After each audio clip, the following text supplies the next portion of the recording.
بسم اللہ الرحمن الرحیم. پروگرام جواب دو کے ساتھ میں ہوں فاروق وڑائچ.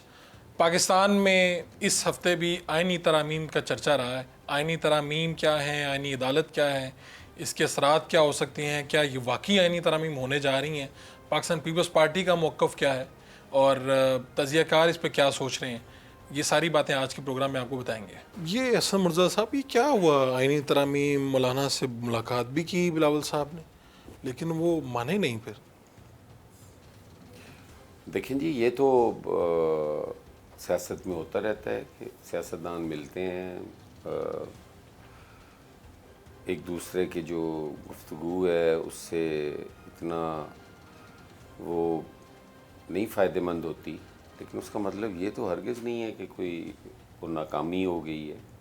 یہ ڈائیلاگ اور گفتگو ہی سیاست ہے, اور انشاءاللہ تعالی یہ اینڈ آف دی ڈے جو ہوگا تو وہ بہتری کی طرف جائیں گی چیزیں. مولانا کے بغیر آئینی ترامیم ممکن ہے؟ دیکھیں, مولانا کے بغیر آئینی ترامیم کو یہ کہنا کہ ممکن نہیں ہے, میں سمجھتا ہوں کہ یہ سیاست ہے, اور سیاست کے اندر کوئی بھی چیز جو ہے اس کو بنیاد بنا کے نہیں کہا جا سکتا کہ یہ ان کے علاوہ ممکن نہیں ہے. کئی اور راستے نکلتے ہیں, لیکن پیپلز پارٹی کا جو اس پہ موقف ہے وہ کوئی آج کا نہیں ہے. ہم سی او ڈی میں ہم نے یہ چیزیں ڈالی, اور اس کو کرنے کی ہمیشہ ہم نے کوشش کی کہ آئینی عدالتیں ہونی چاہیے.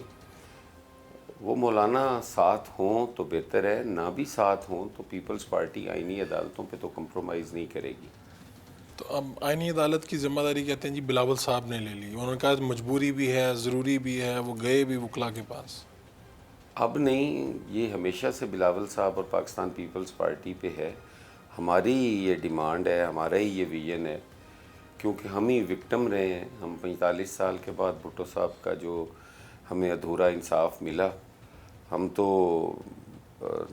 یہ دیکھتے ہیں کہ 12-13 سال سے تو بی بی شہید کا جو کیس ہے وہ پینڈنگ پڑا ہوا ہے, اس پہ ہمیں انصاف نہیں مل سکا. تو لوگ جو 20-30 سال سے بیٹھے انتظار کر رہے ہیں کال کوٹھڑیوں میں اور جیلوں میں, اور کئی تو ان میں سے ایگزیکیوٹ ہو جاتے ہیں, کئی ان میں سے بری ہو جاتے ہیں, تب ان کی اپیل آتی ہے, اور بعد میں پتہ چلتا ہے یہ بندہ تو پہلے ہی سزا بھگت چکا ہے. تو یہ جو تاخیر ہے انصاف کی فراہمی میں, پیپلز پارٹی چاہتی ہے کہ وہ ختم ہو. اور ہم یہی نہیں کہ آئینی عدالت پہ ہم کہتے ہیں, یہاں تو کوئی 60,000 یا اس سے زیادہ کے کیسز جو ہیں پینڈنگ پڑے ہوں گے. تو یہ تاثر کیوں ہے کہ یہ سب کچھ کوئی پیچھے بیٹھ کر کروا رہا ہے؟ مسودہ لوگ کہتے ہیں ہمیں ابھی ملا, ابھی دیکھا نہیں, اچانک بتایا گیا. مولانا کے لوگوں نے بھی ٹی وی پہ آ کے کہا. تو یہ تاثر کیوں ہے؟ کیا آپ لوگوں کو پرانا مل گیا تھا, یا آپ لوگوں کے ساتھ بھی ایسے ہی ہوا ہے, کسی نے دیا بعد میں؟ ایسا ہرگز نہیں ہے. جب سی او ڈی ہوا تھا میرا خیال ہے اس وقت تو کوئی بھی پیچھے بیٹھ کے دینے والا نہیں تھا, اور وہ پیپلز پارٹی کا اپنا ویژن تھا. اور پھر چیزیں جو یہ ٹائمنگ کا جو کہا جاتا ہے نا جی, یہ ابھی کی بات ہو رہی ہے. یہ نہ کرنے کے بہانے ہیں ٹائمنگ کے. جس وقت آصف علی زرداری صاحب نے 18th امینڈمنٹ کے ذریعے تمام اپنی پاورز جو ہیں وہ پارلیمان کو دیں, اس وقت ٹائمنگ کیا تھی؟ کیا اس وقت وہ پریزیڈنٹ آف پاکستان نہیں تھے؟ انہوں نے پارلیمان کی سپرمیسی کے لیے, پارلیمان کو مضبوط کرنے کے لیے وہ تمام تر اختیارات پارلیمان کو نہیں دیے تھے. ٹھیک ہے, تو اب آپ کہہ رہے ہیں کہ اب دوبارہ وہ صدر پاکستان ہیں, اب دوبارہ سے ترامیم آئیں گی, اور یہ بھی پیپلز پارٹی کا کنٹریبیوشن ہوگا ترامیم میں بھی اور عدالتوں میں بھی. دیکھیں, پیپلز پارٹی ہی وہ واحد پولیٹیکل پارٹی ہے جس نے آج تک آئین بنانے سے لے کے اس کو سنوارنے تک, اس کی حفاظت کے لیے پاکستان پیپلز پارٹی نے ہی ساری سٹرگل کی ہے. اور کسی جماعت کا آپ بتا دیں کہ ان کا کوئی آئینی کردار رہا ہو, یہ یقیناً ہے کہ وہ حکومتوں میں بھی آتے رہے, وہ سارا کچھ کرتے رہے, لاڈلے بھی رہے. پیپلز پارٹی ایک ہے جو ہمیشہ این ایف سی ایوارڈ اگر اس وقت نہ ہوا ہوتا, آج صوبوں کے کیا حالات ہوتے, آج آپ کی یہ اکائیاں کہاں کھڑی ہوتی. آپ کے دوست ہیں گورنر پنجاب میرے خیال میں؟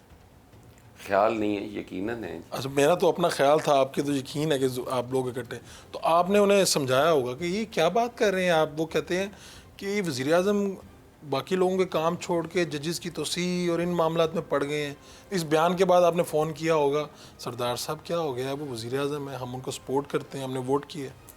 دیکھیں وہ گورنر پنجاب کے ساتھ ساتھ ایک سیاسی کارکن بھی ہیں اور ان کا ایک اپنا سیاسی سفر ہے. میرے لیے وہ بڑے قابل احترام ہیں.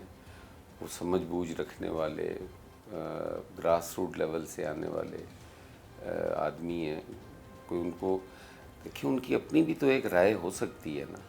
ہر آدمی کی اپنے عہدے کے ساتھ رہتے ہوئے ایک اپنی رائے بھی ہے. نہیں میں تو یہ پوچھ رہا ہوں, یہ پارٹی کی رائے ہے کہ ان کی ذاتی ہے؟ نہیں, میرا خیال ہے یہ ان کی ذاتی رائے ہے. پارٹی کا ایسا کوئی پالیسی نہیں ہے. لیکن اس میں دیکھیں ایک عام آدمی کی جب حالات زندگی دیکھی جاتی ہے تو اس پہ اگر کوئی سیاسی کارکن بات کر دے بحیثیت سیاسی کارکن, ٹھیک ہے.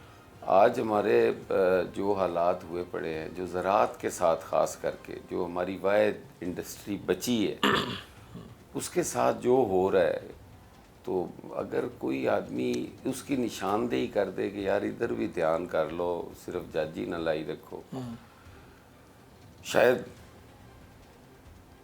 یہ نہیں کہنا چاہیے ہوگا, انہوں نے کہہ دیا ہوگا.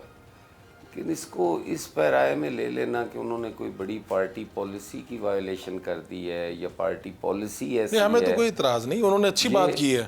وہ وزیر اعظم کا یہ کام نہیں ہے, اگر وہ یہ کہہ رہے ہیں ہم تو ان کی بات کو یہاں پہ اگر اپریشیٹ سارے کر رہے جو ہیں, اگر وزیر اعظم نے یہ کرنا ہے تو ججز اپنا کام کریں, فوج اپنا کام کرے, سارے محکمے ادارے اپنا اپنا کام کریں, تو شاید ہم بہتری کی طرف چلے جائیں. میں خل اسی طرف انہوں نے نشاندہی اور کی. میرا خیال ہے وہ گورنر ہی تھا بیچارہ جو کر گیا ہے, باقی کسی نے کرنی بھی نہیں ہے. نہیں آپ بھی نشاندہی کبھی کبھی کر دیتے ہیں. اب آپ یہ ایسا تو کچھ نہیں ہے کہ مولانا کچھ مانگ رہے تھے, ڈیمانڈ پوری نہیں ہوئی اور اس سب میں یہ پھر سارا کرائسس آ گیا, یعنی آپ پارلیمنٹ تک پہنچے, دروازے تک پہنچے, لیکن ترامیم نہ ہو سکیں؟ فاروق صاحب, میں نے نا ایک چیز نوٹ کی ہے, مولانا صاحب بڑے زیرک سیاستدان ہیں, ہمارے ساتھ کافی عرصہ وہ رہے ہیں. ایک نا حاجی رشید صاحب سن. اچھا جی. حاجی صاحب بیچارے چرس پیندے سن ਤੇ ਘਰ ਵਾਲਿਆਂ ਨੂੰ ਪਤਾ ਹੀ ਉਹਨਾਂ ਦੇ ਵਾਲਿਦ ਨੂੰ ਜਾਂ ਵਾਲਦਾ ਨੂੰ ਕਿ ਹਾਜੀ ਸਾਹਿਬ ਚਰਸ ਪੀਂਦੇ ਨੇ. ਪਿੰਡ 'ਚ ਤਬਲੀਗੀ ਜਮਾਤ ਵਾਲੇ ਆਏ ਤੇ ਉਹਨਾਂ ਨੇ ਕਿਹਾ ਵੀ ਹਾਜੀ ਸਾਹਿਬ ਮਿਹਰਬਾਨੀ ਕਰੋ, ਇਹ ਕੰਮ ਕੋਈ ਨਹੀਂ, ਛੱਡੋ ਗੁਨਾਹ ਦਾ ਰਸਤਾ, ਤੁਸੀਂ ਹਾਜੀ ਵੀ ਜੇ ਤੇ ਆਓ, ਜਮਾਤ ਦੇ ਨਾਲ ਚੱਲੋ, ਕੋਈ ਦੀਨ ਦੀਆਂ ਗੱਲਾਂ ਕਰੀਏ, ਕੋਈ ਦੀਨ ਦੀ ਖਿਦਮਤ ਕਰੀਏ, ਤਬਲੀਗ ਕਰੀਏ. ਹਾਜੀ ਸਾਹਿਬ ਵਿਚਾਰੇ ਈਮਾਨ ਲੈ ਆਏ ਤੇ ਨਾਲ ਟੁਰ ਪਏ. ਹੁਣ ਜਿੱਥੇ ਮੌਲਾਨਾ ਹਜ਼ਰਾਤ ਜਾਣ ਨਾ, ਉਹ ਦਾਵਤ ਵੀ ਦੇਣ ਔਰ ਕਹਿਣ ਜੀ ਇਹ ਹੁਣ ਤੁਸੀਂ ਵੇਖੋ ਨਾ ਜੀ ਹਾਜੀ ਰਸ਼ੀਦ ਸਾਹਿਬ ਨੂੰ, ਇਹ ਚਰਸ ਪੀਂਦੇ ਸਨ ਜੀ, ਹੁਣ ਇਹ ਸਾਡੇ ਨਾਲ ਨੇਕ ਹੋ ਗਏ ਨੇ ਜੀ, ਇਹ ਹੁਣ ਤਬਲੀਗ ਕਰ ਰਹੇ ਨੇ. ਉਹ 5-6 ਜਗ੍ਹਾ ਤੇ ਗਏ ਨਾ, ਤੇ ਉਹਨੇ ਕਿਹਾ ਵੀ ਯਾਰ ਮੌਲਾਨਾ ਮੈਂ ਇੰਨਾ ਬਦਨਾਮ ਮਹੱਲੇ 'ਚ ਨਹੀਂ ਸਾਂ ਜਦੋਂ ਚਰਸ ਪੀਂਦਾ ਸਾਂ, ਜੋ ਬਦਨਾਮ ਮੈਨੂੰ ਤੁਸੀਂ ਕਰ ਦਿੱਤਾ ਹੈ ਵੀ ਹਰ ਜਗ੍ਹਾ ਤੇ ਮੇਰਾ ਤਾਰਫ ਹੀ ਇਹ ਹੈ ਜੀ ਪਹਿਲੇ ਚਰਸ ਪੀਂਦਾ ਸੀ. ਮੇਰੇ ਖਿਆਲ ਵਿੱਚ ਮੌਲਾਨਾ ਸਾਹਿਬ ਨੂੰ ਅੱਗੇ ਸਿਰਫ ਪਾਕਿਸਤਾਨ ਦੇ ਜਲਸਿਆਂ ਦੇ ਵਿੱਚ ਮੁਖਤਲਿਫ ਨਾਵਾਂ ਨਾਲ ਯਾਦ ਕੀਤਾ ਜਾਂਦਾ ਸੀ, ਔਰ ਹੁਣ PTI ਦੀ ਕੁਰਬਤ ਔਰ ਤਹਿਰੀਕ ਇਨਸਾਫ ਦੇ ਨਾਲ ਗੱਲਬਾਤ ਕਰਨ ਜੋ ਪੂਰੀ ਦੁਨੀਆ ਜਿਹੜਾ ਹੈ ਨਾ ਉਹਨਾਂ ਦਾ ਉਹ ਚਰਚਾ ਔਰ ਹੋ ਗਿਆ. ਤੇ ਹਾਜੀ ਸਾਹਿਬ ਦੇ ਨਾਲ ਹੀ ਉਹੀ ਵਾਲਾ ਹਾਲ ਤਕਰੀਬਨ. ਜੀ ਹਾਂ, ਉਹ ਹਾਜੀ ਸਾਹਿਬ ਵਾਲੀ ਹੁਣ ਹੋਈ ਪਈ ਹੈ ਜੀ. میں توقع کرتا ہوں کہ مولانا صاحب یہ چیزیں ساری سمجھتے ہیں اور انہیں پتہ ہے کہ یہ وہ جماعت ہے جس نے کبھی کسی سیاستدان کی, کبھی کسی سیاسی کارکن کی قربانیوں کو نہ دیکھا ہے, نہ ہی ان کی جد و جہد کو دیکھا ہے, نہ ہی ان کے سیاسی کردار کو دیکھا ہے. بلا جواز ان کا ایک ہی نیریٹو ہے, چور چور, ڈاکو ڈاکو. آپ ساتھ بیٹھ جائیں, ہفتے 10 دن کی بریک آ جائے گی, اس کے بعد پھر آپ کے ساتھ وہی کچھ ہونا ہے. تو ان کے ساتھ بھی یہی ہونا ہے. یہ تو مکافات عمل ہے. انہیں میں تو بار بار یہ بات کہہ چکا ہوں کہ آپ کو سبق سیکھنا چاہیے امیر نواز شریف صاحب سے. ہم کہتے تھے انہیں کہ یار یہ کردار کشی, یہ حرکتیں, یہ چھچورا پن، یہ چھوڑو یار، یہ سیاست نہیں ہے. آپ جو کر رہے ہو یہ آپ کو بھگتنا پڑے گا. یہ بی بی کی کردار کشی کرتے تھے، بی بی شہید کے ساتھ انہوں نے جو رویے رکھے، جس طریقے سے وہ اپنے شوہر کے لیے، اپنے خاندان کے لیے، جس طرح وہ عدالتوں میں 1 تاریخ، ہفتے میں 3 تاریخیں ہیں جی، ایک کراچی میں بھگت رہی ہیں، ایک اسلام آباد میں. نون لیگ نے تو لاہور سیکھ لیا ہے اس سے، اپنے اس رویے سے پیچھے ہٹ گئے. آج ان کے ساتھ ہوا یہ. میں کہتا ہوں یہ مکافات عمل ہے، اور یہ آگے تحریک انصاف کے ساتھ بھی ہونا ہے، اور اس سے برا ہونا ہے. ہم تو اس وقت بھی اپنے نظریات کے ساتھ کھڑے تھے، آج بھی کھڑے ہیں. نظریات کبھی کمزور پڑ سکتے ہیں، کبھی طاقت پکڑ سکتے ہیں، ختم نہیں ہوتے. اور جو جماعتیں بغیر نظریات کے چل رہی ہیں، جو اپنے بیانیے کی بنیاد پہ چل رہی ہیں، بیانیہ تو کسی ٹائم بھی پٹ سکتا ہے. یہ جو خبریں چل رہی تھی کہ گورنر صاحب جو ہیں انہیں بڑا اعتراض ہے کہ میرٹ کی پامالی ہو رہی ہے، وائس چانسلرز جو ہے، تو یہ واقعی اس طرح سب کچھ خبروں میں کوئی حقیقت ہے؟ یہ صرف خبر افواہ ہے، کیا ہے؟ نہیں، افواہ نہیں ہے. دیکھیں یہ 12-13 کروڑ 14 کروڑ کا صوبہ ہے. اس کے اندر وہ چند لوگ ہی کیا اتنے دانشور، اتنے پڑھے لکھے، اتنے وہ عقل کل ہیں کہ وہ ساری یونیورسٹیز کی جو وی سیز ہیں ان کا وہ چناؤ کریں گے، اور پھر جن کا وہ چناؤ کریں گے، ہیومن ایرر بھی ہو سکتا ہے اس میں، ایسے لوگ بھی ہیں جن کے خلاف کرپشن کے چارجز ہیں. اور میں سمجھتا ہوں کہ یہ اس طرح نہیں ہے. ٹھیک ہے، آپ کہہ رہے ہیں کچھ ہوا ہے جس کے اوپر مسئلہ اٹھا ہے. یقیناً. اور پھر یہ کہہ دینا ہر چیز پہ کہ یہ میں لگاؤں گی، یہ میں کروں گی، یہ میرا کام ہے. یہ ٹھیک ہے، اگر آپ کا بھی کام ہے تو ہم بھی آپ کے کولیشن پارٹنر ہم بھی بیٹھے ہیں کچھ کرنے کے لیے. ہم بھی بیٹھے ہیں. ہمارے میں بھی ایسے لوگ موجود ہیں جو فہم و فراست بھی رکھتے ہیں، جن کے کردار پہ بھی کوئی انگلی نہیں اٹھا سکتا. تو اپنے آپ کو ہی سمجھنا کہ میں ہی ہوں، وہ مناسب نہیں ہے. مشورے کے ساتھ چلنا چاہیے چیزوں کو. یقیناً جب آپ ایک اتحادی حکومت کا حصہ ہوتے ہیں تو آپ کو مشورہ لینا چاہیے، کیونکہ آپ کے جو برے اثرات ہیں، اگر اس کا اثر پیپلز پارٹی پہ ہونا ہے تو آپ کے اچھے کاموں کا بھی اس کو فائدہ ہونا چاہیے. بالکل ٹھیک ہے. پاکستان تحریک انصاف کے احتجاج وغیرہ کو روکنے کو آپ کیا سمجھتے ہیں؟ میں سمجھتا ہوں کہ کسی بھی سیاسی جماعت کو اس کی ایکٹیویٹی سے نہیں روکنا چاہیے. ٹھیک ہے. ہر آدمی کا بنیادی حق ہے احتجاج کرنا، اور ایک پولیٹیکل ہیلدی ایکٹیویٹی ہو اس کو نہیں روکنا چاہیے. تحریک انصاف کو بھی چاہیے کہ اپنا جو ماضی ہے وہ ٹھیک کرنے کی کوشش کرے. جس طریقے سے انہیں مستقبل ہی ٹھیک کر سکتے ہیں، ماضی تو ٹھیک نہیں.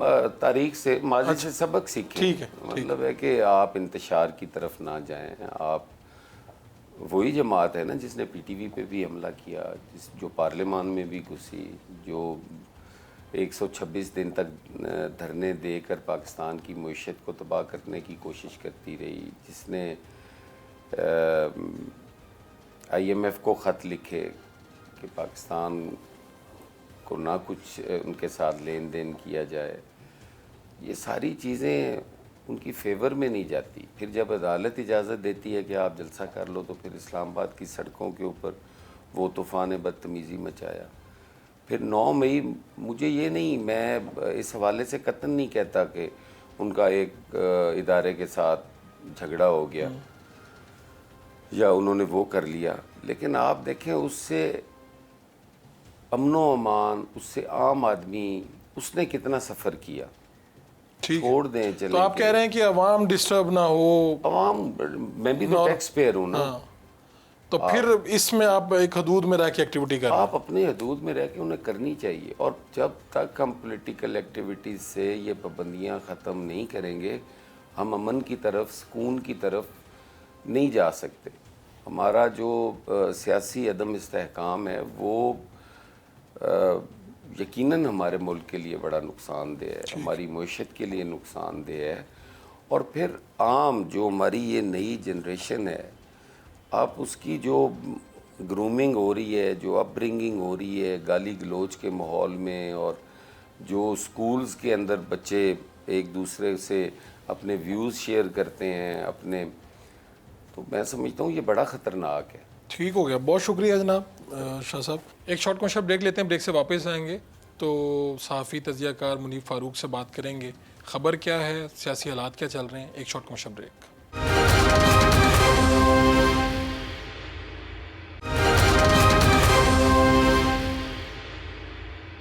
سینئر صحافی تجزیہ کار منیب فاروق صاحب ہمارے ساتھ موجود ہیں سیاسی منظرنامے پہ, اور جو چل رہا ہے اس پہ بات کرتے ہیں. جناب بہت شکریہ, آپ نے وقت دیا. بہت شکریہ جناب. تو کیا آئینی ترامیم کیا دیکھتے ہیں اسے کہ یہ آسانی سے ہو جائے گا اور یہ ہو کے رہے گا؟ مجھے تو جو حالات اس وقت نظر آتے ہیں نا, دیکھیں یہ سلسلہ جس طرح ہمارے سامنے ہے, ایک تو یہ کہ وہ ترامیم ساری کوئی ایسا نہیں ہے کہ وہ بری ہے. اگر آپ ان کا انڈیپینڈنٹلی بھی جائزہ لیں نا, آئینی عدالت کا بننا کوئی غلط نہیں ہے. اسی طرح کچھ اور معاملات ہیں, ججز کی اکاؤنٹیبلٹی, ججز کی اپوائنٹمنٹ کے حوالے سے قانون میں تبدیل ہونا, 63A کے ساتھ بڑا غلط بندیال صاحب کر کے گئے, اس کا درست ہونا, کچھ چیزوں کا یہ بالکل نیڈ آف دی آر ہے. یہ تو بالکل اچھی ترامیم ہے. اسی طرح جو ملٹری کورٹس کا ہے, ہم اس سے صرف ایک زاویہ سے دیکھتے ہیں کہ وہ عمران خان صاحب یا وہ ایک ہے ڈومینیٹ بھی اس وقت وہی زاویہ کر رہے ہیں. لیکن جب آپ دوسرا موقف لیتے ہیں جو کہ اسینشلی پاکستان کی اسٹیبلشمنٹ کا ہے, وہ یہ ہے کہ نہیں چند اور معاملات کے اندر بھی پاکستان کی اندر ایک فوجی کورٹس کا جو ہے وہ ایک ہونا چاہیے ایک میکنزم کہ جہاں پر آپ کو ایسے کیسز ہوں جن کے اندر آپ کو بڑا سپیڈی اور اس طرح کا ٹرائل کرنا ہے تو وہ کریں. اب اس کے اندر پھر ایک بحث آ جاتی ہے کہ جب آپ کے پاس انسداد دہشت گردی کی عدالتیں ہیں تو آپ کو اس کی کیا ضرورت ہے. لیکن ڈومیننٹ افیکٹ پھر بھی وہی ایک جو خاص نیکسس ہے وہی ہم دیکھتے ہیں. لیکن بہرحال اس کے اوپر بھی بحث ہو سکتی ہے. لیکن مجھے جہاں تک یہ جو آپ کا سوال ہے کہ یہ ہو پائے گا, دیکھیں ابھی تک تو حکومت ایڑی چوٹی کا زور لگائے گی, اور حکومت کو شاید انتظار اس بات کا بھی ہے کہ جو 63A کا فیصلہ ہوگا ریویو کا, ان کو بڑی امیدیں ہیں کہ جی یہ فیصلہ اوریجنل فیصلے کو اوور ٹرن کر دے گا, اور جب ہوگا تو اس سے بڑا فرق آئے گا اور بہت سے لوگ اگینسٹ پارٹی لائن بھی جا کر ووٹ کر پائیں گے. اس سے ایک ماحول بن جائے گا, اور پھر وہ ہوگا. اور شاید مولانا صاحب کو بھی کچھ تھوڑی ان کی ایشو, ان کے اندر جو گفتگو ہے اس میں تھوڑی فلیکسیبلٹی آئی ہے کچھ معاملات کے اوپر. تو لگ اس وقت یہی رہا ہے کہ یہ ترامیم پاس ہو جائیں گی. یہ میں آپ کو بالکل وثوق سے کہہ سکتا ہوں بحیثیت ایک صحافی, اور یہ خبر ہے کہ یہ تیاری پوری ہے, اور ایسا نہیں ہے کہ اس کو ابینڈن کیا گیا ہے. نہیں, یہ بالکل لانی ہے, اور اکتوبر کے پہلے 10-12 دنوں کے اندر یہ ہو کر نہیں بالکل, مطلب اس میں کوئی ابھی ابہام والی بات نہیں. تو اگر یہ آئینی عدالت کو دیکھیں, اس پہ تو اب بلاول صاحب کا بھی بڑا سٹانس آیا, کلیئرٹی سے آیا, تو آپ اس کو کیا سمجھتے ہیں, اس کی ضرورت موجود ہے, ہونی چاہیے؟ دیکھیے آئینی عدالت کا ہونا بالکل غلط نہیں ہے. آئینی عدالت ہمارے ملک میں, دیکھیں میں تو اس پہ لکھ بھی چکا ہوں, ہمارے ملک میں جو جج صاحبان ہیں نا, یہ بھی انہوں نے بھی بڑا ظلم کیا ہے. اور یہ جو اس کی لیٹسٹ مثال تھی وہ افتخار چودھری صاحب کا دور تھا, جس میں وہ میں کہتا تھا JHQ بن چکا ہے. JHQ فوج والا تھا, یہ JHQ بن گیا تھا جوڈیشل ہیڈ کوارٹرز. اور اس وقت خیر مسلم لیگ نون کیونکہ افتخار چودھری صاحب کے وقت میں سیاست ساتھ بیٹھ کے کرتی تھی, تو وہ ساروں کو پتہ لگ گیا جی کہ کیا کس طرح سے کیا. لیکن وہ بعد میں ان کے گلے بھی پڑی, جو سپریم کورٹ کے ساتھ مل کے یا ججز کو ساتھ ملا کے جو سیاست یہ کرتے رہے. اب باٹم لائن یہ ہے کہ کانسٹیٹیوشنل کورٹ میں پرابلم کوئی نہیں ہے, بننی چاہیے. اور مجھے لگتا ہے کہ ججز کی اپوائنٹمنٹ کے حوالے سے ضرور اس میں ہے کہ جی وہ پرائم منسٹر کیوں اپوائنٹ کرے یا پریزیڈنٹ کیوں اپوائنٹ کرے on advice of the prime minister. وہ کچھ چیزیں ہیں جن کی نوک پلک درست ہو سکتی ہے, لیکن جو کانسیپٹ ہے وہ ٹھیک ہے, وہ ٹھیک. تو دنیا میں ممالک میں ہوتی ہے, مختلف بالکل ہوتی ہے, کانسٹیٹیوشنل کورٹس ہوتی ہیں. ججز کو اپوائنٹ کرنے کا طریقہ کار کیا ہے؟ دیکھیں نارملی تو ایک اور میں آپ کو بتاؤں, جو ہمارے ملک میں ججوں کو ہمیشہ بڑی تکلیف رہی ہے, وہ ہے پارلیمنٹری اوور سائٹ آن دا ججز. افتخار چودھری صاحب کے وقت میں جب وہ تھے 18ویں آئینی ترمیم منظور ہوئی. 18ویں آئینی ترمیم بڑا بہترین مسودہ تھا. اسے یہ سپریم کورٹ میں لے گئے, جو بھی لوگ تھے, اور جج صاحبان کے پاس لے گئے. بندوق کی نوک پر انہوں نے 19ویں ترمیم کروائی, صرف اس لیے کہ پارلیمانی کمیٹی کے پاس بڑا اختیار تھا 18ویں ترمیم کے اندر, اس کو ختم کرنا تھا, اور انہوں نے اپنی مرضی کے طریقہ کار کرنا تھا. انہوں نے پارلیمانی کمیٹی کا 19ویں ترمیم میں بیڑا غرق کر دیا. وہ صرف ربر سٹیمپ ہے اس وقت, جو جوڈیشل کمیشن میں فیصلہ ہو گیا وہی ہوتا. ان کو ہمارے جج صاحبان کو, یہ میں آپ کو ایک بات بتاؤں, یہ حفیظ پیرزادہ صاحب نے بھی ایک دفعہ پوائنٹ آؤٹ کیا تھا کہ جب آئین بن رہا تھا تو اس وقت بھی جج صاحبان کو بڑی تکلیف تھی کہ پارلیمنٹری اوور سائٹ اور یہ چیزیں نہیں ہونی چاہیے. حالانکہ دنیا میں یہ کانسیپٹ ایسا نہیں ہے. پارلیمنٹری اوور سائٹ کو بھی انکریج کیا جاتا ہے کہ یہ نہیں ہو سکتا کہ آپ ججز کو بنائیں اور ججز بنیں اور پھر فیصلے اس طرح کے ہونے لگ پڑیں, اور پھر جو یہاں ہوتا رہا ہے کہ یہ وزیر اعظم کو نکال دو, کسی اور کو نکال دو, ججز کو فارغ, اپنی کسی حکومت کو گرانا ہے تو کر دو. ہمارے ملک میں ججز نے بھی کون سے کو دودھ کے دھلے میں ہیں. آپ ماضی دیکھ لیں, سب کو اتنا داغدار ماضی ہے, ذاتی پسند ناپسند, ذاتی مفاد کے لیے. اگر ہم یہ کہتے ہیں کہ ملک کی اسٹیبلشمنٹ نے بیڑا غرق کیا ہے, تو اسٹیبلشمنٹ کی بی ٹیم تو پاکستان کی جوڈیشل ہیرارکی تھی, اس کے اندر تھے, پہلے بھی لوگ تھے, آج بھی لوگ. یہ سیاسی منظرنامے پہ آئے ہیں تو کیا دیکھتے ہیں آپ, تحریک انصاف جلسے کر کے کوئی پریشر کر پائی؟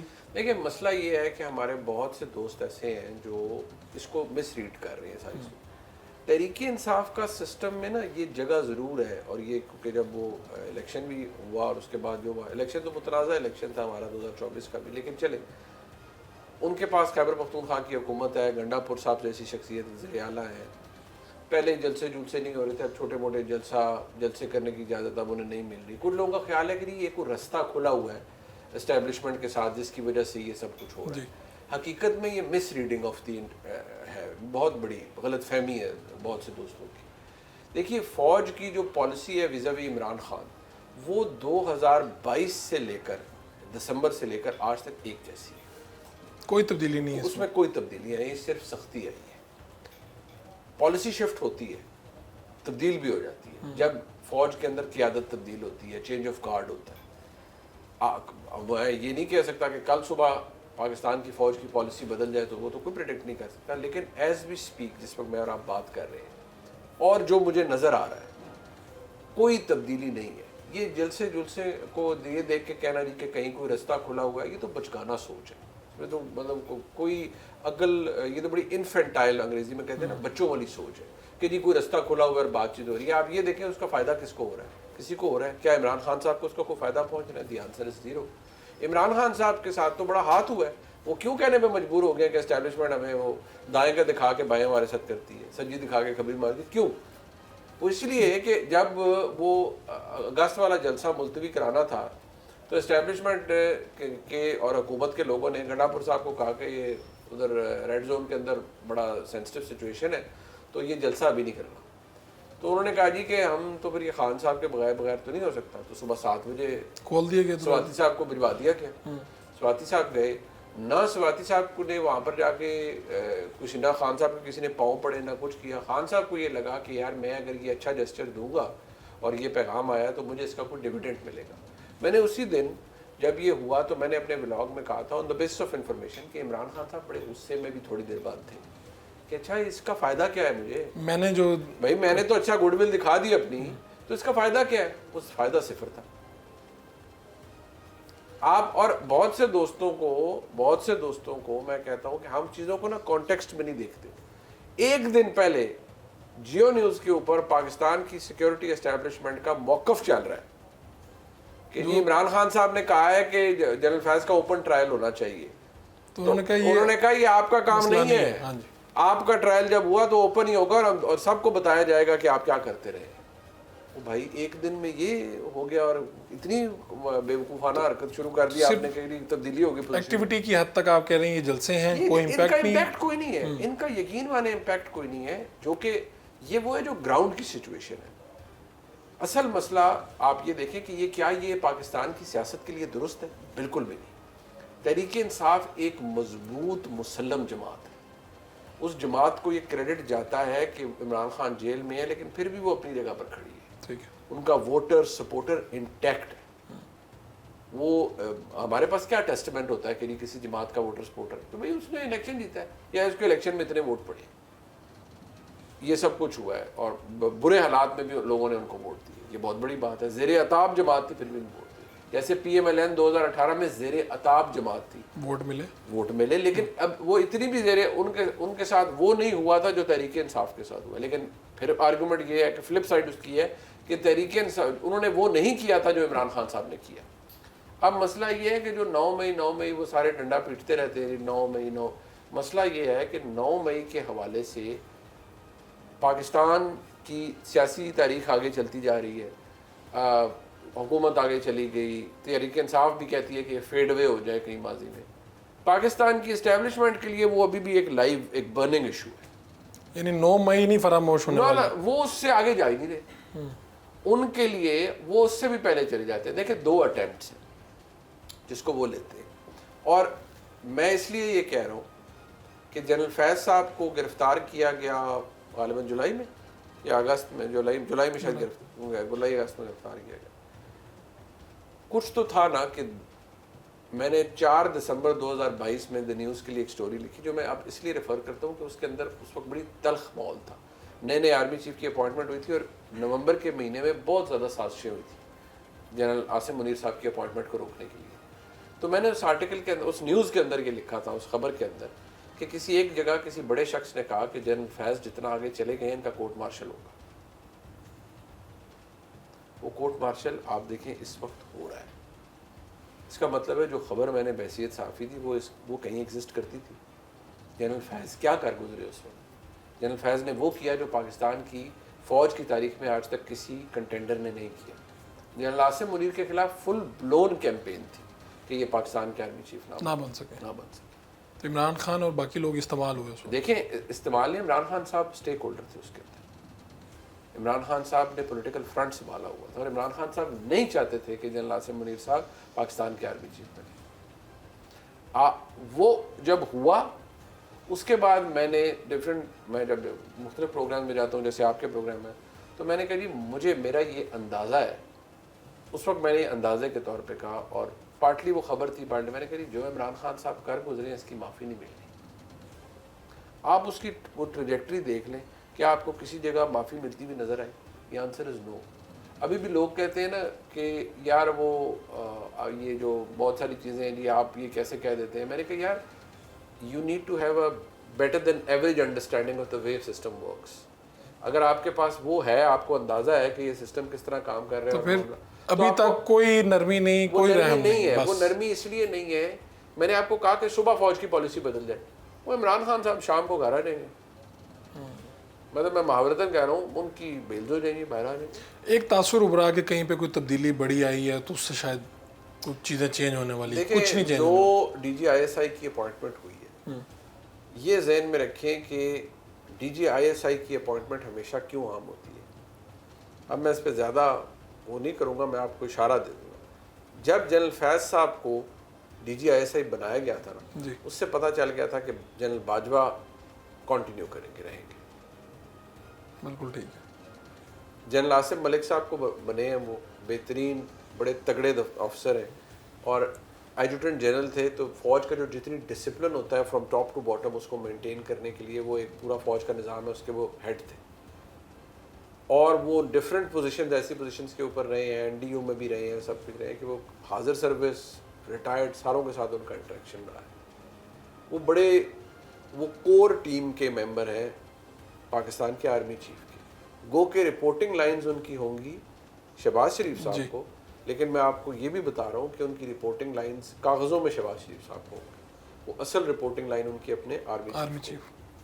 اور ان کا تعلق وہ نہیں ہوگا شہباز شریف صاحب کے ساتھ جو فیض صاحب کا عمران خان صاحب سے. یہ ہے اس لیے کیونکہ فیض صاحب کو تو فرمائش پہ لگوایا تھا عمران خان صاحب نے ایز اے گارنٹی کہ یہ میرا اقتدار بچائیں گے, اور یہ میرے سیاسی مخالفین کو میں نے جیلوں میں ڈلوانا ہے, بندے پکڑوانے ہیں, یہ کرانا ہے, وہ چھوٹے چھوٹے لیولز کے کام کرانے ہیں, تو میں فیض صاحب سے کرواؤں گا. فیض صاحب ہاٹ لائن تھے عمران خان صاحب کی. اس مثال میں ایسا نہیں ہوا. اس ایکویشن میں اس لیے ایسا نہیں ہے کہ یہاں فوج کی ایک اپنی پالیسی ہے جو چل رہی ہے vis a vis Imran Khan and P T I. وہ پالیسی جب تک ایسی ہے ایسے حالات رہیں گے. اس میں پی ایم ایل این نہیں ہوتی کہ روز پرائم منسٹر فون کرتے ہیں آج آپ نے فلانے کو پکڑا یا نہیں پکڑا, یا آج آپ نے فلانے کی ٹھکائی کی یا نہیں کی, یا میاں نواز شریف صاحب فون نہیں کرتے آج آپ نے میری وش لسٹ پوری کی یا نہیں کی. وہ فوج کی ایک اپنی پالیسی ہے, فوج کر رہی ہے. یہ اپنے اسی سسٹم کے تحت وہ آ گئے ہیں, وہ چل رہا ہے. اب میں ہمیشہ جب یہ کہتا ہوں کہ فوج تو ایک وہ ادارہ ہے نا, آج یہ چیف ہیں, اس سے پہلے جنرل باجوہ صاحب تھے, آنے والے ادوار کے اندر اور چیف آتے رہیں گے. آج ہم یہ بات کر رہے ہیں, کل فوج کی پالیسی بدل لیں. آج سارے کہہ رہے ہیں جی عمران خان نے یہ کیا ہے, پتہ لگے some years down the line کہ کچھ ہوا ہی نہیں, سب بدل گئے.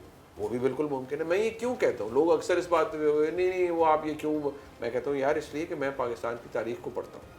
یہاں بھی اسی طرح کی تبدیلیاں آئی ہیں. لوگ کہتے تھے وہ ختم ہو گیا میاں نواز شریف, رائٹ آف ہو گئے, کوئی چانس نہیں, ان کی ختم ہو گئی ہیں سیاسی تاریخیں. دیکھ لیں نا کیا صاحبزادی پنجاب کی وزیر اعلیٰ ہے, بھائی پنجاب کے پاکستان کے وزیر اعظم, ختم ہوا کوئی؟ زرداری صاحب کو لوگ کہتے تھے ختم جی, کیا ہے ان کے پاس, صرف وہ سندھ کی حکومت بھی ان کے پاس نہیں رہے گی. 18 سے لے کر آج 2024 ہے, 8 سے لے کر 2024 ہے, کنٹینیوس سندھ کی حکومت, زرداری صاحب دوسری دفعہ صدر بن چکے. سو یہ جو اتنی ڈیفینیٹیو سٹیٹمنٹس دی جاتی ہیں نا کہ او جی بس جی ختم ہو گیا, میں کہتا ہوں یار ختم کچھ نہیں ہوتا سوائے اگر اللہ کو پتہ ہے, اللہ نے لکھ دی ہے کہ کوئی چیز چیپٹر کلوز ہو گیا. بہت بہت شکریہ آپ کا منیب فاروق صاحب. تھینک یو جناب, بہت شکریہ. ایک شارٹ کمرشل بریک لیتے ہیں, بریک سے واپس آئیں گے تو تجزیہ کار کیا کہہ رہے ہیں, خبر کیا ہے, یہ آپ کو بتائیں گے.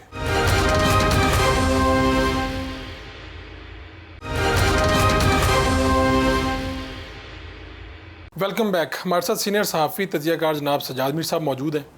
اس وقت کے منظر نامے پہ سجاد میر صاحب کیا دیکھ رہے ہیں آپ؟ یہ آئینی عدالت کی بات ہوئی, آئینی ترامیم کی, آپ کیا دیکھتے ہیں, یہ ہونا چاہیے نہیں ہونا چاہیے؟ دیکھیں بات یہ ہے کہ آئینی عدالت کا جو مسئلہ پیدا ہوا ہے یہ تو مساق جمہوریت کے زمانے سے اٹھا ہوا ہے, کوئی نیا نہیں ہے اور کوئی کر نہیں سکا. اس وقت ظاہر ہے کہ ایک آمریت کا زمانہ تھا, مشرف کا زمانہ تھا. بعد میں جمہوریت آئی تو افتخار چودھری صاحب کی جوڈیشل آمریت آ گئی اور ہمارے لوگ بہت سارے خوش ہو گئے کہ چلو افتخار چودھری شاید ڈلیور کر رہا ہے, چل رہا ہے آگے. اور پھر یہی چلتا رہا کہ ایک پارٹی کو سوٹ کرتا ہے, دوسری کو سوٹ نہیں کرتا. اب صورتحال ایسی آ گئی ہے کہ عدلیہ نے بھی کئی معاملات پہ ایسا سٹینڈ دیا ہوا ہے جو کہ میں یہی کہہ سکتا ہوں کمپیٹیبل نہیں ہے ہماری اسٹیبلشمنٹ کے ساتھ. میں کمپیٹیبل کا لفظ احتیاطاً استعمال کر لیتا ہوں. اچھا کوئی ضروری نہیں ہے کہ عدلیہ اور اسٹیبلشمنٹ ایک ہی پیج پر ہوں, لیکن ایک چیز تو یہ ضروری ہے کہ ملک کے معاملہ چلانے کے لیے اگر پارلیمنٹ بھی آپ کے ساتھ نہیں ہے, اسٹیبلشمنٹ بھی آپ کے ساتھ نہیں ہے اور دوسرے اداروں کو بھی آپ لان تان کر رہے ہیں. مثلاً آپ الیکشن کمیشن ایک آئینی ادارہ نا جی, وہ ٹھیک کر رہا غلط کر رہا ہے, آپ سے ایک پوچھنے کے لیے آیا ہے بات کہ ذرا یہ بتا دیجئے, وضاحت کر دیجئے. آپ نے خود کہا ہم سے وضاحت پوچھ لیجیے. آپ سے کہہ رہے دیکھو اگر آپ نے یہ بات نہیں مانی تو بڑے سخت نتائج نکلیں گے. عدالتیں ایسی بھی نہیں کرتی. رزلٹ یہ ہے کہ ایک ابھی آپ دیکھیے جو آئندہ چیف جسٹس متوقع ہیں انہوں نے چیف جسٹس کے بارے میں خط لکھ دیا جی یہ فلاں جو آرڈر آیا تھا جب تک یہ وڈرا نہیں. ابھی بھائی آرڈر جو تھا وہ ٹھیک ہے, وہ ایک گویا آرڈیننس کے تحت آیا ہے اور پارلیمنٹ کے جو ایک بل ہوتا ہے اس کے مقابلے میں ایک آرڈیننس, لیکن ایک لافل لا ہے نا جی. آپ اس کے بارے میں ایک پورا کمنٹس دیتے ہیں, ایک پورا رویہ اختیار کرتے ہیں اور یہ مشہور بھی کر دیتے ہیں کہ نومبر میں دیکھنا کیا ہوتا ہے. یعنی گویا آپ مشہور کر دیتے ہیں کہ ہم گویا حکومت بدلنے کی بھی سخت رکھتے ہیں اور کر سکتے ہیں. یہ نہیں چل سکتا. عدالتیں ہمارے اس ملک میں حکومتیں الٹتی بھی رہی ہیں, دستور ساز اسمبلی کو بھی توڑا انہوں نے, اس ملک میں حکومتوں کو بدلا ہے, یہ سارے کام اس ملک میں ہوتے رہے ہیں. اب صورتحال یہ پیدا ہو گئی کہ انہوں نے کہا کہ بھائی یہ کام پھر اب سوچ سمجھ کے کیے جائیں, مقدمے پڑے ہوئے ہیں, یہ کیے, یہ تو بہانے ہیں, ٹھیک ہے, یہ تشویش کی بات تو ہے, تو کیوں نہ ہم ایک آئینی عدالت تک بنا دی جائے. لیکن یہ بھی آسان کام نہیں ہوگا. جب آپ جوڈیشل آپ آئینی عدالت کے جج مقرر کرنے لگیں گے تو دیکھیے بلال بھٹو صاحب بڑے ایکٹیو ہیں نا, وہ چاہیں گے کہ ہمارے 2-3 بندے ہمارے آئیں, وہ کہ چاہیں گے ہمارے آئیں, وہ چاہیں ہمارے آئیں. یہ جو ساری صورتحال پیدا ہوگی تو آپ کے لیے نئی کنفیوژن پیدا ہوگی. ہمارے تمام اسٹیک ہولڈر کو جو کہ کوئی بھی کام نہیں کر رہا, نہ اسٹیبلشمنٹ کام کر رہی ہے, نہ پارلیمنٹ کر رہی ہے, نہ عدلیہ کر رہی ہے, نہ پارلیمنٹ تو کہہ رہی ہے لیکن پولیٹیشین بھی نہیں کر رہے ہیں, اور ہم میڈیا بھی نہیں کر رہا ہے. اور بیوروکریسی بھی نہیں کر رہی ہے. جب تک ان تمام اداروں کو آن بورڈ لا کر ہم ایک رستے پر نہیں چلاتے, آپ کے لیے یہ پرابلم پیدا ہوتی ہے. ایک تاثر تو یہ ہے کہ یہ جو آئینی ترامیم ہے یہ بیسیکلی بنیادی طور پہ کہیں اسٹیبلشمنٹ پیچھے ہے, اور پارلیمنٹ جو ہے یہ ایک مورے کے طور پہ استعمال ہوئی, جو ممبران سے یہ کام کروایا جا رہا تھا. اچھا, پہلے اسٹیبلشمنٹ کے مورے کے طور پر عدالتیں استعمال ہوتی تھیں, اب پارلیمنٹ استعمال ہو گئی ہے. ایک زمانہ ایسا آیا تھا جب پارلیمنٹ نے اسٹیبلشمنٹ کو روک دیا تھا, جب دھرنا دیا تھا عمران خان نے, یاد ہے آپ کو؟ جی, دھرنا دیا تھا اور پارلیمنٹ میں سارے لوگ اکٹھے ہو گئے تھے, تو اسٹیبلشمنٹ کو اپنا رویہ بدلنا پڑا تھا, اور نواز شریف کی کرسی بچ گئی تھی, جبکہ ہر ایک پارلیمنٹ پہ ایک لکھے اسکرپٹ کے مطابق ہر کام ہوا تھا, لیکن حکومت نہیں گئی تھی. کیوں؟ پارلیمنٹ اکٹھی ہو گئی تھی. اب آپ یہی سمجھیں کہ اگر پارلیمنٹ اسٹیبلشمنٹ, آپ کہتے ہیں اسٹیبلشمنٹ کے ہاتھوں استعمال ہو رہی ہے, یوں کیجیے آپ اسٹیبلشمنٹ اور پارلیمنٹ ایک ہے, اور عدلیہ جو ہے وہ اپنے مسل دکھا رہی ہے. مسل دکھانا کوئی حرج نہیں ہے, آپ قوت دکھائیں. دیکھیے, ایک چیز ہوتی ہے قانون, ایک چیز ہوتی ہے انصاف. ہو سکتا ہے کہ اس عدلیہ نے جو فیصلہ دیا ہوا حالیہ دنوں میں وہ انصاف کے تقاضوں کے مطابق ہو, لیکن لازمی نہیں کہ قانون کے تقاضوں کے مطابق ہو. اس لیے 2 ججوں نے کہا ہے کہ نہ وہ آئینی ہے نہ قانونی ہے, اور صرف 2 ججوں نے نہیں کہا, ملک کے کئی قانون دانوں نے تبصرہ پہلے دن ہی کیا تھا کہ یہ آئینی نہیں ہے, قانونی نہیں ہے. اب 3-4 آئین کی شکیں آپ نے ختم کی ہیں, تو پھر آپ کو یہ فیصلہ دینا پڑا ہے. ہو سکتا ہے کہ انصاف کے یہی تقاضے ہو کہ ہاں بھائی یہی تھے, پی ٹی آئی کے لوگ تھے جن کے نام پہ الیکشن لڑا اور ان کو سیٹیں ملیں, یہ ہو سکتا ہے انصاف کا تقاضا یہ ہو, پر کیا کروں, قانون یہ نہیں کہتا, آئین یہ نہیں کہتا, اس کا کیا کیا جائے. اور اس پر اعتراض ہو رہے ہیں, وہ کہتے نہیں ہماری مرضی, ہم اس کی یہی انٹرپریٹیشن کریں گے, آپ کو ماننا پڑے گا. یہ جو مسئلہ ہے کہ آپ کو ماننا پڑے گا, ہم سپریم ہے. اب پارلیمنٹ کہتی ہے ہم سپریم ہے. اب مجھے بتائیے کہ آپ ہزاروں کروڑوں لوگوں کی نمائندہ پارلیمنٹ کو سپریم کہیں گے, یا 8, 9, 10 آدمی جو 17 لوگ جو بیٹھے ہوئے ہیں ان کی ذہانت کو سپریم کہیں گے؟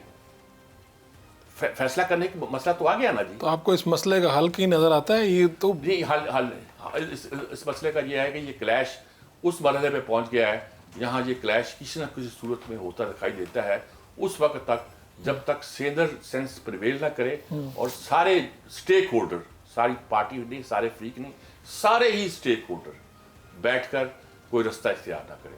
وہ کہتے ہیں جی اس کو چھوڑ دو, پھر ہم سے مذاکرات کرو, اور مذاکرات کریں ہم سے اسٹیبلشمنٹ. وہ کہتے ہیں جی مذاکرات کرنے تو آپ ان سے کر لیں. وہ کہتے ہیں ان کو تو ہم مانتے ہی نہیں, یہ چور ہے. اب اس پر کیسے بات آگے بڑھے گی؟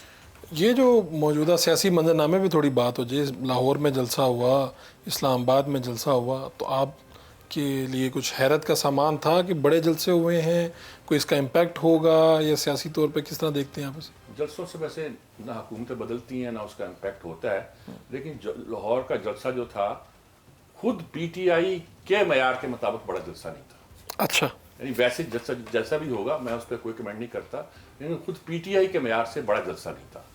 اور شاید وہ اس لیے بڑا جلسہ نہیں ہوگا کہ لوگ پی ٹی آئی کی خاطر کم آتے ہیں, عمران خان کی خاطر زیادہ آتے ہیں. وہ وہاں موجود نہیں تھا, تو کتنے لوگ آ سکتے تھے, یہ ان کی ہمت ہے کہ انہوں نے اتنے لوگوں کو اکٹھا کر لیا, اتنے لوگ آ بھی گئے.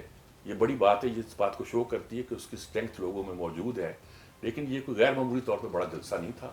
اور باقی اگر آپ کہتے ہیں, دیکھیں نا, وہ جو دھرنا دیا تھا انہوں نے چیف آف آرمی اسٹاف کے انتخاب سے پہلے اس کو روکنے کے لیے, جی, تو اس پہ دعویٰ تھا کہ اتنا بڑا ہو جائے گا تو پھر ہم روک لیں گے. اور پہلے آپ نے ہیلی کاپٹر سے مشاہدہ بھی کیا, معائنہ بھی کیا, پھر جب آپ پہنچے تو آپ کو معلوم ہوا کہ اتنا بڑا نہیں ہے, تو وہ نتائج حاصل نہیں کر سکے. تو اس طرح یہ جلسہ وہ نتائج حاصل نہیں کر سکا جو اس جلسے سے حاصل کرنا مقصود تھے. کوئی اچھی بات نہیں ہے, لیکن یہ کہ یہ ہمارے ملک میں سیاست ایسی ہو رہی ہے, دھرنوں کی, جلسوں کی, ریلیوں کی, کہ اس کو زور سے ہم چاہتے ہیں کہ جمہوریت آئے گی اور پنپے گی یا پھلے پھولے گی. یہ ہوتا نہیں ایسے. تو آپ اس ساری سچویشن میں کوئی دیکھتے ہیں پاکستان تحریک انصاف کے لیے کہیں پہ کوئی ریلیف دیکھتے ہیں, کوئی نرم کے لیے تو میں فی الحال کچھ نہیں دیکھتا جی. اچھا, آئندہ کچھ عرصے کے لیے, لیکن میں یہ بات دیکھتا ہوں کہ پاکستان کے لیے آئندہ